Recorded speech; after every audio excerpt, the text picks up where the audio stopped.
So now we need something of 3 stars. At least 3 or more. I can show you guys the Sleeping Heartless.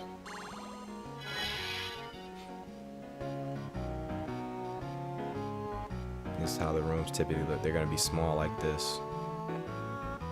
You know, use any other card, you get more verticality to the rooms, at least like one more level. But for these rooms, they're always gonna be like small. And once you defeat the enemies you see here, no more pop up. So you can have a really easy time with the Sleeping Heartless card.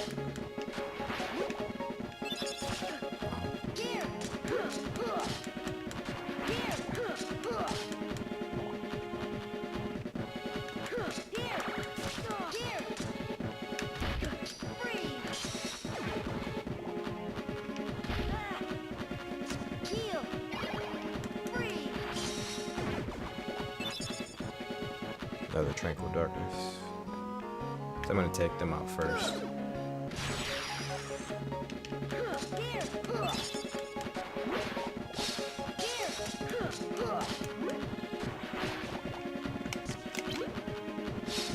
So we can do that. We can't just put Donald up there.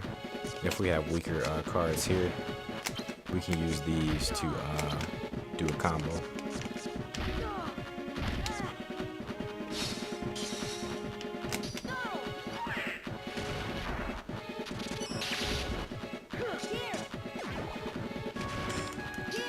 That's one way to like get a guaranteed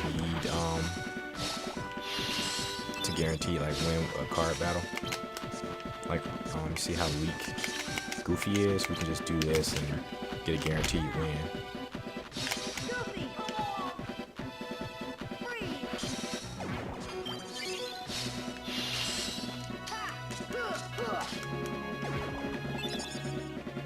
Alright, cool.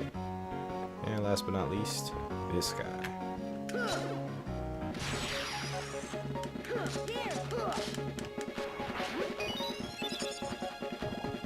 I've got another level up.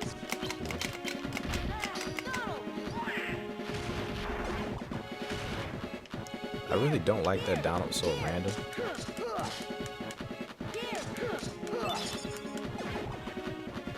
See, I'm gonna want to get that heal.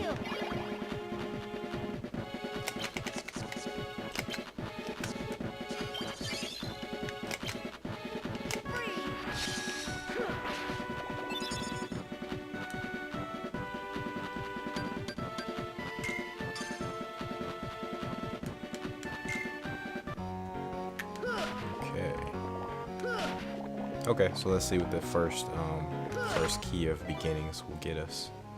Doors emblazoned with the crown are special doors. You need special cards called key cards to open these doors. But just having the key card isn't enough to open the door. You need the key card and one or more additional cards meeting certain criteria. Pick map cards that meet the criteria and you can open the door.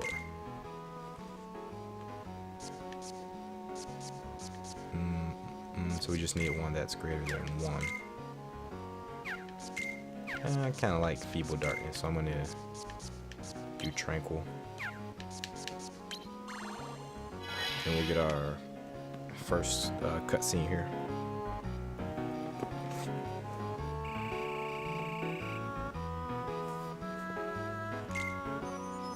Sora's confidence is shaking.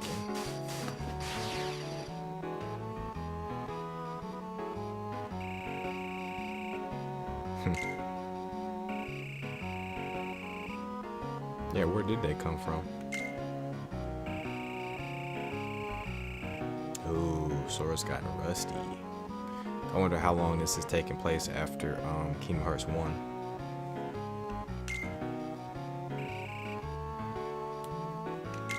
I guess maybe he forgot everything just like they did. Think like that, you're as good as heartless fodder. This would be exciting for fans of Final Fantasy if you haven't played this game before.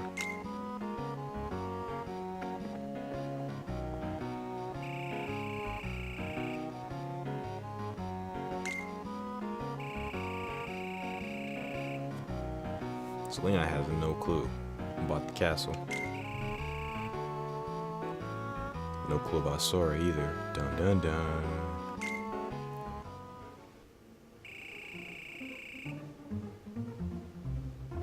So those of you who haven't played Kingdom Hearts that are for some reason watching this, Leon and Sora became friends in the first one. Leon was kind of like a mentor. And of course Leon is Squall from Final Fantasy VIII. But yeah, they became quite close, and Leon was pivotal in helping Sora on this journey. But for some reason, for right now, he can't remember Sora.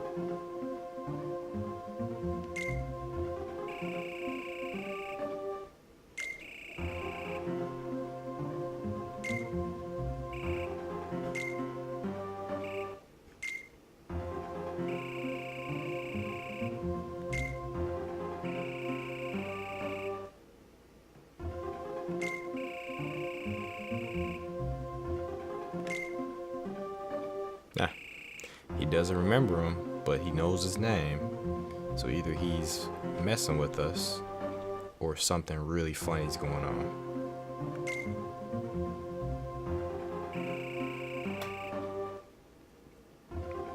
But even Leon doesn't know why he knows Sora's name. You remember, all this stuff is based on Sora's memory of this place, so this strange situation is based in memories.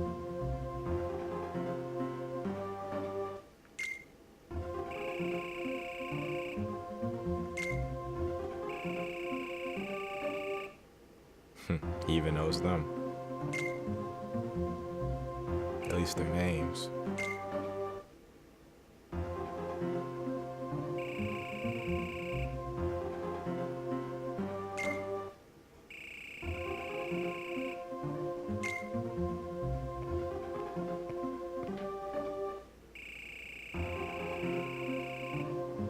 Uncanny kind of power. So memories aren't really black and white here. You know, seems like you can forget some aspects of people, but you can remember other aspects. It's not just you remember or you forget. It's certain of his memories at least are gone.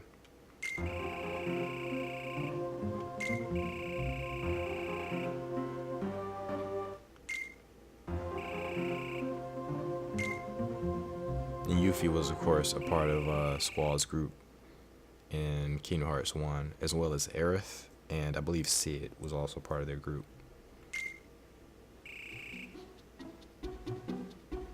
They all grew up.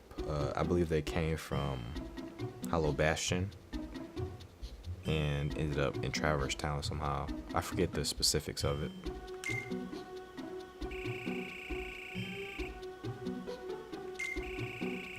And just like Squall, Yuffie knows their names, but doesn't remember them. But she just finds it convenient because you can skip the introductions because of it, which is true. That'd be interesting if that happened in real life, if we all just knew each other's names, but still had to learn stuff about each other.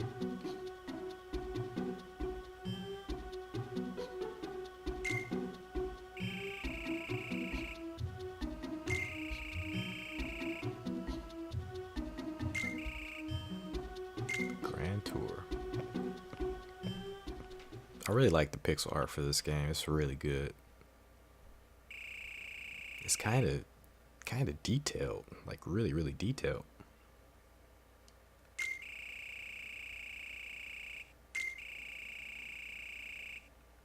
So he's gonna teach us some advanced card battling tricks. And just like before, you know, he's still using the mentor role.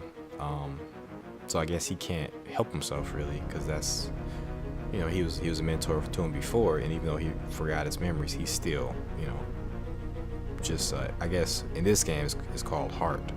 I guess his heart, the connection of their hearts is strong enough that he still wants to fulfill that mentor role with Sora. Maybe it's just a part of his personality, who knows. But right now he's teaching us about the cards. So see the numbers printed on your cards. The range from 0 to 9, higher numbers mean stronger cards. So this is what I was telling you guys about before. If you and your enemy both play a card at the same time, the higher card wins. Go and try it out. So he's defensive, and he was able to block that because his defense card right there is straight up stronger than what we're throwing out.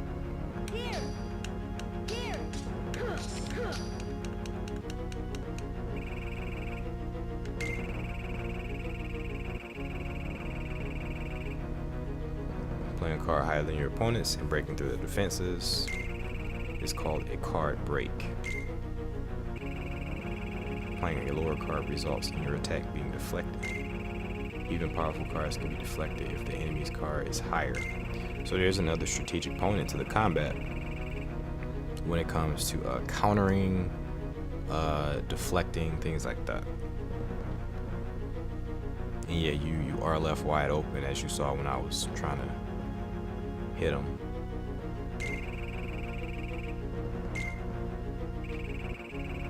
Cards with 0 as their value, pay attention to this, are special. No matter what card the enemy plays, you can break it with a 0 card. So, but he's gonna explain it, so I'm not gonna double explain it to you.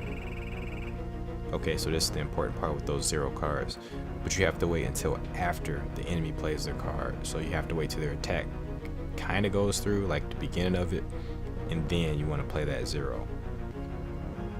But even then, they can, if you aren't fast enough, they can just play another card that beats the 0, and that can be even a 1.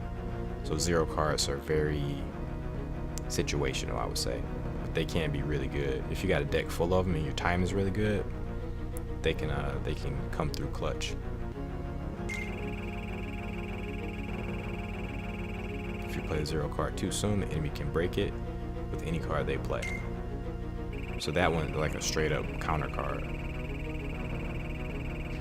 And the way he explains it, in other words, it's the most powerful card if it comes last, and useless if it comes first. So that's a really, really deep mechanic. I really like that.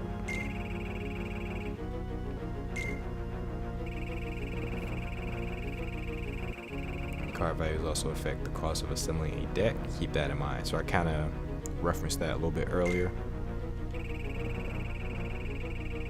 Now it's time to teach you how to stock cards. So this is the stock part, and we've already used it, I think, maybe 2 or 3 times so far, but now he's going to actually explain it. You don't have to use battle cards one at a time. You can also assemble 3 cards and use them all at once. This is called stocking cards. You can also just use 2 if you want, and I'll show you guys how to do that too.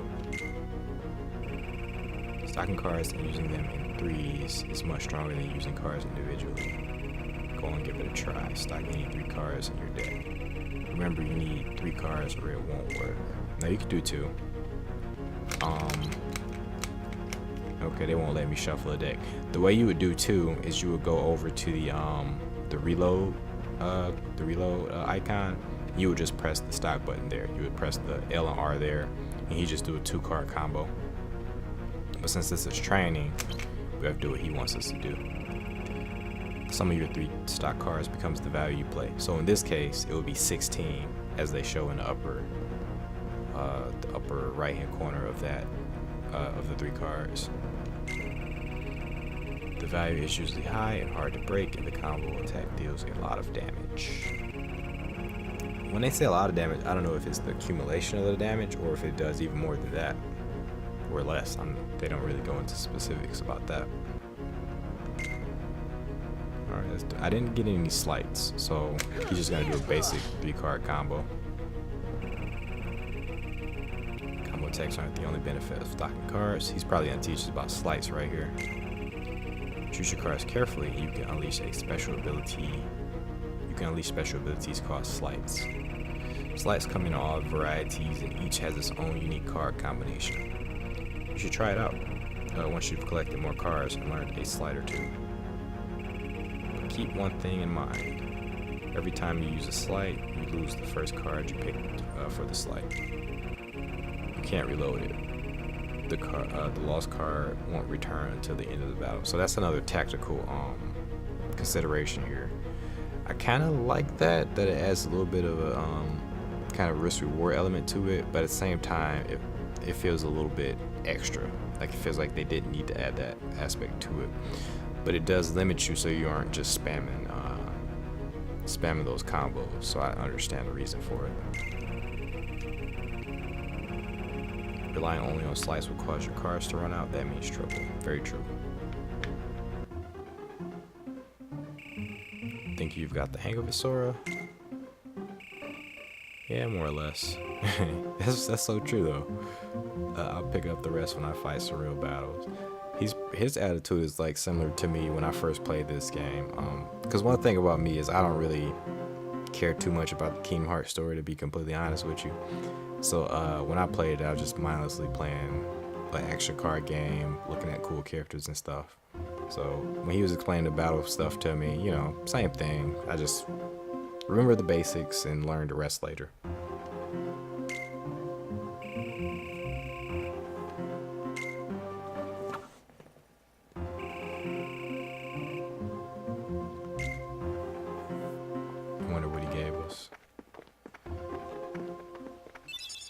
We got a summon card and the key of guidance, so let's take a look at both of those after we break some stuff, get some more freebies.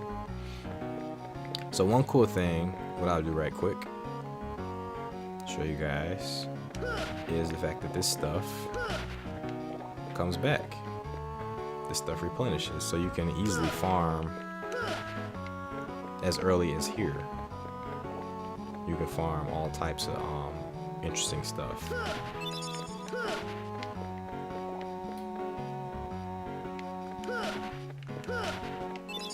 Cards and Moogle points are like the best. Let's see, right now we have 132 Moogle points. See if we can get more. No.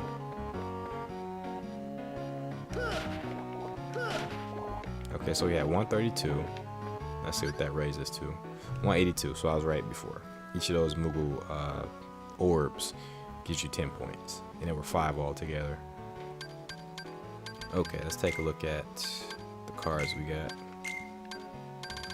We got Simba here. Simba lets out a mighty roar that deals damage to enemies in front of him. Stock more than one, and his roar will also stun enemies. Alright, cool. Got some new map cards. Which one did we get? Key of Guidance. A room where untold stories unfold. So that's our next cutscene area. I'm gonna check the time right quick. I think we're probably well past 30 minutes. And before we cut it off, oh yeah, we're at an hour. Wow, that is crazy. So before we end the episode, what I'm gonna do is explain to you guys why I'm even playing this game. And what I plan on doing for Kingdom Hearts in general as far as the playthrough goes. So the reason I'm playing this game is because I started a game called Lost Kingdoms. That is a card-based game, and I really enjoyed it. I'm also thinking about, I've been planning on writing a card-based book, lit RPG sort of thing for like 2 years now. Even longer than that, because I've been planning an actual card game for like the last like 8 years or so, maybe less than that, maybe 7 or 6 years. But yeah, I'm very interested in card-based games, and I've been collecting card-based games for a very long time. The thing that got me into this was a game called Duelist of the Roses, a Yu-Gi-Oh game for the PS2. And I've just been subconsciously just buying card games. Like last year I bought Phantasy Star Card Revolution, haven't touched it yet. I've had this game forever. Finally played Lost Kingdoms and got into it.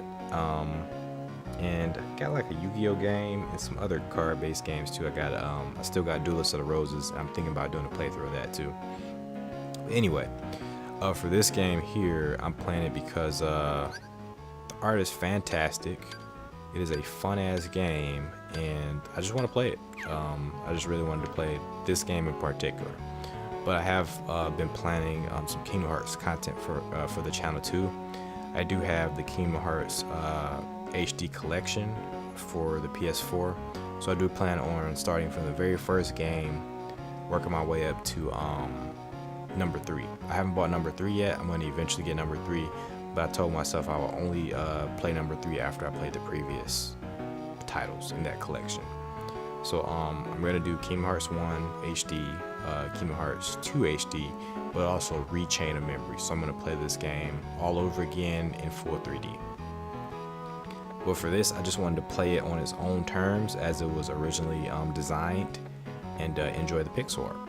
So that's why I am doing a playthrough of this right now with no context in regards to previous Kingdom Hearts games or later Kingdom Hearts games or anything like that. So yeah, that's what we're doing here with this playthrough. I probably won't be uploading this super duper often because I am doing a lot of other stuff, but I did want to have some variety for my channel and some variety for my own self. So I hope you guys are enjoying this. If you're a Kingdom Hearts fan, let me know. If you don't care about Kingdom Hearts, let me know. And tell me what type of Kingdom Hearts fan you are. If you're into it for the story, characters, or if you're into it purely for the gameplay or something like that. Me myself, I just liked it because of the gameplay and because they had cool characters. The story itself never really did anything for me, but I can appreciate the writing for this game in particular. It is very, very good. So take care, guys. Till next time, peace.